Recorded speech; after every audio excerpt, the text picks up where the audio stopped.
Good afternoon to everyone. Welcome back to 50 Days Spoken English course day 12. Today's topic is about agriculture. అగ్రికల్చర్కి సంబంధించి కొన్ని sentences ఇప్పుడు మనం చూద్దాం. First one, మీరు ఏం చేస్తుంటారు? What are you? నేను వ్యవసాయం చేస్తాను. ఐఎమ్ యాన్ అగ్రికల్చరిస్ట్ లేదా ఐఎమ్ యాన్ కల్టివేటర్ అని కూడా చెప్పొచ్చు. మీకు పొలం ఉందా? Have you got agricultural field? అవునండి, దానిని సేద్యం చేస్తాను. Yes sir, I cultivate that. మీ పొలంలో ఏమి పండిస్తారు? What crop do you raise? What crop do you raise? ఎక్కువగా వరిని. Mostly paddy. ఎక్కువగా అంటే మోస్ట్లీ అని. రైస్ అంటే పండించడం. కొంత మెట్ట భూమి, కొంత మాగాణి ఉంది. I have some dry land. మెట్ట భూమి అంటే డ్రై ల్యాండ్, సమ్ వెట్ అంటే మాగాణి. వ్యవసాయ క్షేత్రంలోనే మాకు ఇల్లు కూడా ఉంది. We have a farm house also. కొంత భూమిలో పప్పు దినుసులు పండిస్తాను. I will raise pulses in some part of the farm. Pulses అంటే పప్పు దినుసులు. దిగుబడి బాగా వస్తుందా? How is the produce? దిగుబడిని ప్రొడ్యూస్ అంటాం. How is the produce? మాగాణి భూములు చాలా సారవంతమైనవి. Wet lands are very fertile. సారవంతమని మనం ఫర్టైల్ అంటాం. వెట్ ల్యాండ్ అంటే మాగాణి భూములు. తగినంత గడ్డి కూడా వస్తుంది. We get enough of hay. Hay అంటే గడ్డి, ఎనఫ్ అంటే తగినంత. గడ్డి వాముల్ని పొలంలోనే ఉంచుతాము. The hay stack is kept in the farm. Hay stack అంటే గడ్డి వాము. మా పశువులన్నిటికీ గడ్డి సరిపోతుంది. The hay is sufficient for all my cattle. Cattle అంటే పశువులు. సఫిషియంట్ అంటే సరిపోవడం. ఇది వరకు కొడవలి, పార వాడేవారు.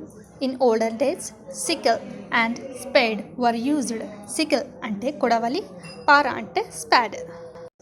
ఇప్పుడు దున్నడానికి నాగలి బదులు ట్రాక్టర్లు వాడుతున్నారు.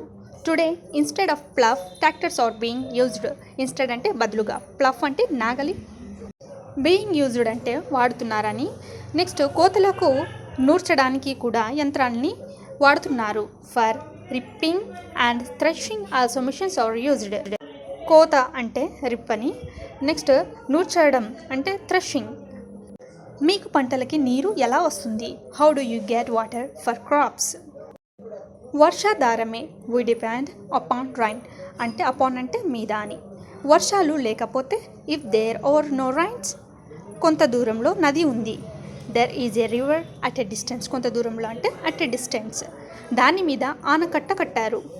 ఏ dam was built on it. A dam was built on it. Reservoir నుండి కాల్వ ద్వారా నీరు వస్తుంది. Water flows through canals from the reservoir. Through అంటే ద్వారా అని. నీటిపారుదల సౌకర్యం ఉంది. There is facility for irrigation. Facility అంటే సౌకర్యం. కొన్ని చోట్ల బావి నీరే ఆధారం. In some places well water is the source. Source అంటే ఆధారం. మన దేశంలో అతివృష్టి, అనావృష్టి కూడా వస్తుంది. In our country. మన దేశంలో అంటే in our country we have either heavy rains or no rains. Either అంటే ఏదో ఒకటి అని. రైతులకి నష్టం కలుగుతూనే ఉంటుంది. The farmers is at a loss anyhow. కలుగుతూనే ఉండడాన్ని ఎనీ హౌ. నీటి వనరులుంటే పంటలు బాగా పండుతాయి. Water resources help in raising good crops.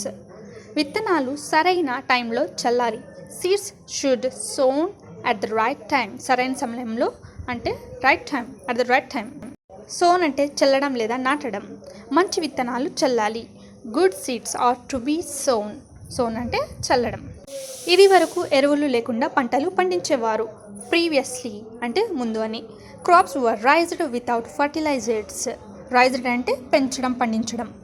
ఇప్పుడు ఎరువులు ఎక్కువగా వాడుతున్నారు. Today fertilisers are being used largely. ఎక్కువగా అంటే లార్జ్లీ. పేడతో పిడకలు చేస్తారు. Dung cakes are made from dung. Dung cakes అంటే పిడకలు. పేడ అంటే డంగ్. పిడకలు ఇంధనంగా ఉపయోగపడతాయి. Dung cakes are used as fuel.